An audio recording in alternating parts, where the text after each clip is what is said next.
আমি যাকে বিয়ে করতে যাচ্ছি তার প্রথম স্ত্রী আত্মহত্যা করেছে। প্রখ্যাত প্যারা সাইকোলজিস্ট আনিস দেয়ালে ঝোলানো ঘড়ির দিকে তাকিয়ে আছে। তার মনে হচ্ছে আমরা সারাদিনে যেসব জিনিসের দিকে তাকাই তার মধ্যে অন্যতম হচ্ছে ঘড়ি। কিন্তু এর সৌন্দর্যের দিকে কি আমরা নজর দেই? এমন হতে পারতো ঘড়ির মধ্যে নানান ধরনের মনোরম প্রাকৃতিক দৃশ্যর ছবি থাকতো। দুপুরবেলায় নায়াগ্রা ফলসের জলপ্রপাতের ছবি থাকতো। বিকেলবেলায় সমুদ্রের তীরে সূর্যাস্তের ছবি থাকতো। আনিস রুমানার দিকে তাকিয়ে জিজ্ঞেস করলো, বলেন তো সন্ধ্যায় আপনার সবচাইতে প্রিয় স্থান কোনটি? রুমানা বুঝতে পারছে না ডক্টর আনিস কি তার কথা শুনেছে, নাকি তার নিজের ভুবনের মধ্যেই তিনি আটকে আছেন। সবাই ওনাকে পাগল বলে, কিন্তু সবাই এটাও স্বীকার করেন মানুষের মন বোঝার এক অসাধারণ ক্ষমতা নিয়েই মানুষ জন্মেছেন। উনি সাইকোলজি নিয়ে পড়াশোনা করেছেন। পরবর্তীতে উনি প্যারাসাইকোলজি নিয়ে গবেষণা শুরু করেন। কোথাও প্র্যাকটিস করেন না, কিছুদিন বিশ্ববিদ্যালয়ে পড়িয়েছেন। এখন মাঝে মধ্যে বিভিন্ন বিশ্ববিদ্যালয়ে ভিজিটিং ফ্যাকাল্টি হিসেবে ক্লাস নেন। খুবই সাধারণ জীবনযাপন। স্যার, আপনি আমার কথাটা মনে হয় শোনেননি। আমি 1 সপ্তাহ পর যাকে বিয়ে করতে যাচ্ছি তার প্রথম স্ত্রী আত্মহত্যা করেছে। আনি শূন্য চোখে রুমানার দিকে তাকালো, তারপর বলল, জি বুঝতে পেরেছি। আপনি কি আমাকে দাওয়াত দিতে এসেছেন নাকি দোয়া নিতে এসেছেন? যেহেতু আপনি তার দ্বিতীয় স্ত্রী হতে যাচ্ছেন, আমি দোয়া দিচ্ছি যেন আপনাকেও আত্মহত্যা করতে না হয়। স্যার, আমার মা এই বিয়েতে রাজি না। ওনার কথা হচ্ছে এই ছেলে তার বউকে খুন করেছে। কিন্তু কথা সত্য না। পুলিশের তদন্তে প্রমাণিত হয়েছে যে সেই মেয়ে আত্মহত্যা করেছে। তার একটা ছেলের সঙ্গে প্রেম হয়েছিল। সেই ছেলে তাকে কষ্ট দিয়ে চলে যাওয়ার পর মেয়েটা সহ্য করতে না পেরে আত্মহত্যা করেছে। আমি আপনাকে আরও একটু বিস্তারিত বললে আপনি বুঝতে পারবেন। আমি তানিমের সঙ্গে মিশি গত 6 মাস ধরে। তার স্ত্রী মারা যায় গত বছরের জুলাইতে। মানে আমার সঙ্গে যখন তানিমের পরিচয় হয় তার 2 মাস আগে তার স্ত্রী গলায় ফাঁস দিয়ে আত্মহত্যা করে। সেই সময় তানিম অফিসে ছিল। সব সাক্ষ্য প্রমাণে প্রমাণিত হয়েছে যে সে নির্দোষ। সেই ছেলের সঙ্গে মিতুর প্রেম ছিল। সেই ছেলেটাকে পুলিশও ধরেছিল। সেও স্বীকার করেছে যে তার সঙ্গে মিতুর প্রেমের সম্পর্ক ছিল। কিন্তু মেয়েটার অতিরিক্ত আবদারের কারণে তাদের রিলেশনশিপ অসহনীয় হয়ে গিয়েছিল। তাই ছেলেটা ব্রেকআপ করে। এটা সহ্য করতে না পেরে মিতু আত্মহত্যা করেছিল। ছেলেটা খুব প্রভাবশালী হওয়াতে তার কিছুই হয়নি। কিন্তু আমার মা কোনোভাবেই বুঝতে চাচ্ছে না। আপনি কি একটু আমার মাকে বুঝিয়ে বলতে পারবেন? উনি আপনার লেখা খুব পড়ে, আপনাকে খুব মানে। আমার তো মনে হয় আপনার মায়ের চাইতে আপনিই বেশি ভয় পাচ্ছেন। রোমানা চুপ করে থাকে। স্যার, ছোটবেলায় আমার ভাই মারা যায়। তার 5 দিন আগে আমার মা একটা স্বপ্ন দেখেছিল যে আমার ভাই উঁচু জায়গা থেকে পড়ে যাচ্ছে এবং বাঁচাও বাঁচাও বলে চিৎকার করছে। এই স্বপ্ন উনি পরপর 5 রাত দেখেছিলেন। আমার বাবাকেও বলেছিলেন। ষষ্ঠ দিনে এসে আমার ভাই 5তলা ছাদ থেকে পড়ে মারা যায়। আমার 1 সপ্তাহ পর বিয়ে। আমার মা স্বপ্ন দেখেছে যে তানিম একটা ছুরি হাতে আমাকে খুন করতে আসছে আর আমি দৌড়ে পালাচ্ছি। এটা উনি গত 3 রাত দেখেছেন। আমার ভীষণ ভয় করছে। আমার সঙ্গে তানিমের খুব ভালো সম্পর্ক, বলতে পারেন আমাদের ভীষণ প্রেম চলছে। কিন্তু আমি মাথা থেকে কোনোভাবেই মায়ের স্বপ্নটা বের করতে পারছি না। তাই আপনার কাছে এসেছি। আমার মায়ের মতো আমিও আপনার লেখার ভক্ত। আমার মায়ের চাইতে আমার আপনাকে বেশি প্রয়োজন। আনিস উঠে দাঁড়ায়। আপনার অ্যাড্রেস, তানিমের বাসার এবং অফিসের অ্যাড্রেস, ওই মেয়ের বাসা এবং তার ছেলে বন্ধুর অ্যাড্রেস জোগাড় করে আমাকে মেসেজ করুন। আনিস তানিমের অফিসে বসে আছে। রুমানারা পিড়াপিড়িতে আসতে হয়েছে। আপনি যদি ছেলেটাকে দেখে ক্লিয়ারলেস দিতেন তাহলে আমি ভরসা পেতাম। অনিশের ইদানিং রাতে ঘুম হয় না। সে স্বপ্নে দেখে কেউ একজন তাকে উঁচু বিল্ডিং থেকে নিচে ফেলে দিচ্ছে। লোকটার চেহারা বোঝা যাচ্ছে না, কিন্তু আজকে তানিমকে দেখার পর তার মনে হলো যে তাকে নিচে ফেলে দিচ্ছে সে তানিম। আনিসের হাসি পায়। সে জানে মানুষ কেন দুঃস্বপ্ন দেখে। এটার বৈজ্ঞানিক ব্যাখ্যা আছে। শারীরিক এবং মানসিক অশান্তি এবং অস্থিরতার কারণেই মানুষ দুঃস্বপ্ন দেখে। ইদানিং আবিষ্কার হয়েছে দুঃস্বপ্ন খারাপ না। এটা মানুষকে নেতিবাচক অনুভূতির সঙ্গে মানিয়ে নিতে সাহায্য করে। তানিম আনিশকে খুব খাতির যত্ন করলো। খুব সুন্দর সুন্দর কথা বলল। রোমানাকে বিয়ে করার পর তার দাম্পত্য জীবনের নানা স্বপ্নের কথা বলল। মিতুকে নিয়ে তেমন কোনো কথা হয়নি। সে শুধু একবার বলল, মিতুকে আমি ভালোবেসেছিলাম।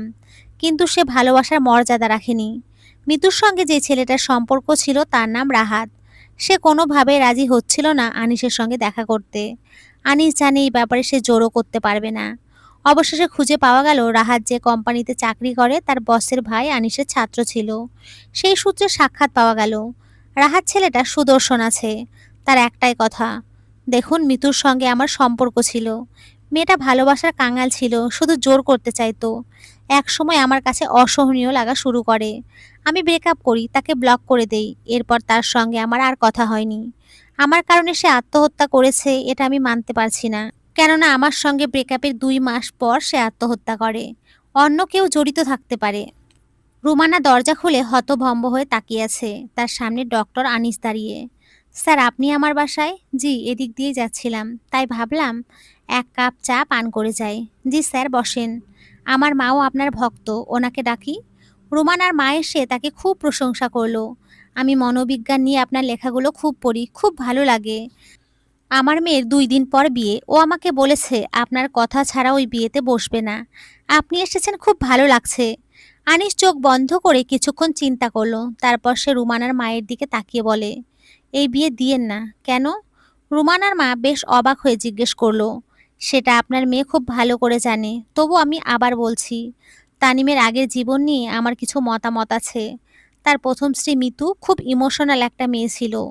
আরও ৮-১০টা বাঙালি মেয়ে যেমন আবেগপ্রবণ হয় তেমনি।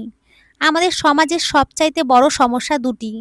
এক, আমাদের দেশের মেয়েরা একটা স্বপ্ন নিয়ে বড় হয়, সেটা হচ্ছে পরিবারের স্বপ্ন। আর ২ হচ্ছে, আমাদের দেশে বিয়ের আগে মানসিক স্বাস্থ্য পরীক্ষা করা হয় না। তাই বড় বড় মানসিক রোগীরা বিয়ে করে নামে মাত্র সংসার করছে। তানিম অন্য অনেক ছেলেদের মতো একজন মানসিক বিকারগ্রস্ত। সে বাইরের মানুষদের সঙ্গে খুব ভালো, কিন্তু ঘরে সে একজন মানসিক রোগী, যে সারাক্ষণ তার স্ত্রীর দোষ ধরতো, তাকে কথা শোনাতো, সন্দেহ করত। সে স্ত্রীকে ঘরে আটকিয়ে রাখতে চাইতো, কথা না শুনলে চিৎকার চেঁচামেচি করত। এই বাসায় একজন কাজের মেয়ে ছিল, আমি তাকে খুঁজে বের করেছি। সে বলেছে যে তানিম বাসায় সারাক্ষণ মিতুকে অপমান করত, তাকে কোনো কাজে সাহায্য করতো না। সমস্যা হচ্ছে, আমাদের দেশে এই ধরনের কঠিন অবস্থা কিভাবে মোকাবেলা করতে হয় তা কাউকে শেখানো হয় না। ফলে সেই মেয়েটা নিজে নিজে ডিপ্রেশনে চলে যায়। সে কারো কাছ থেকে কোনো সাহায্য পায় না। এই ক্ষেত্রে দোষ দেয়া যায় তার বেড়ে ওঠার পদ্ধতিকে। দ্বিতীয় একটা তথ্য রুমানা আমাকে দেয়নি, যেটা আমাকে খুঁজে বের করতে হয়েছে। সেটা হচ্ছে, রুমানার আগে একটা বিয়ে হয়েছিল। সেই ঘরে তার একটা মেয়ে আছে। এবং রুমানা এই বাসায় আসার আগে মিতুদের উপরে ফ্ল্যাটে থাকতো। রুমানা বিস্ফোরিত চোখে অনিশের দিকে তাকিয়ে আছে। ডক্টর আনিস রুমানার দিকে তাকিয়ে বলতে থাকে, যেহেতু মিতু নিঃসঙ্গ ছিল এবং বিষণ্ণ ছিল, সে আপনার মেয়ে মারিয়াকে খুব আদর করত। আপনি অফিসে থাকতেন, আপনার মেয়ে কাজের লোকের কাছে থাকতো, অথবা আপনার মা যখন আপনার বাসায় থাকতো তখন ওনার কাছে থাকতো। হঠাৎ আপনি খেয়াল করলেন যে মারিয়া আপনার চাইতে মিতুকে বেশি ভালোবাসে। এটা আপনার সহ্য হলো না। আপনি বাসা পরিবর্তনের সিদ্ধান্ত নিলেন। মিতু আরও বিষণ্ণতায় ডুবলো, কিন্তু আপনিও সমস্যায় পড়লেন যে মারিয়া শুধু মিতুকে খোঁজে। আমাদের দেশে যেসব মেয়েরা চাকরি করে তারা সবাই কম বেশি এই অভিজ্ঞতার সঙ্গে পরিচিত, যে তাদের সন্তানরা তাদের চাইতে কাজের মেয়েদের সঙ্গে বেশি ঘনিষ্ঠ। তখন আপনি প্রতিহিংসা থেকে আপনার বন্ধু রাহাতকে বলেন মিতুর সঙ্গে প্রেমের অভিনয় করে তাকে ছেড়ে দিতে। রাহাত আপনাকে বেশ পছন্দ করে। আপনার কথায় সে মিতুর সঙ্গে প্রেম শুরু করে। সেই বিষণ্ণ অবস্থায় হতাশ মিতুর তখন একজন বন্ধুর ভীষণ প্রয়োজন, যাকে সে মনের কথা খুলে বলতে পারবে। কিন্তু এই সমাজে এমন বন্ধু কোথায়? এর জন্য শুধু ছেলেরা দোষী না, মেয়েরাও দোষী। রাহাত আপনার কথা মতো একসময় মিতুকে ছেড়ে দেয়। এদিকে তার স্বামী অপমানজনক আচরণ, নিদারুণ অবহেলা, কথায় কথায় সন্দেহ, সময় না দেয়া। অন্যদিকে মারিয়াকে হারানোর দুঃখ, যাকে বন্ধু ভেবেছিল সেই রাহাতে চলে যাওয়া, সবকিছু এই মেয়েটাকে আত্মহত্যার দিকে প্ররোচিত করে। আবার সেই ঘুরে ফিরে ওই কথা বলতে হয়। এই ক্ষেত্রে সমাজের দায় যতটুকু, সেই মেয়েটা এবং তার পরিবারের দায়ও সমান। আমরা এক অদ্ভুত স্বপ্ন দিয়ে আমাদের জীবন কাটাতে চাই।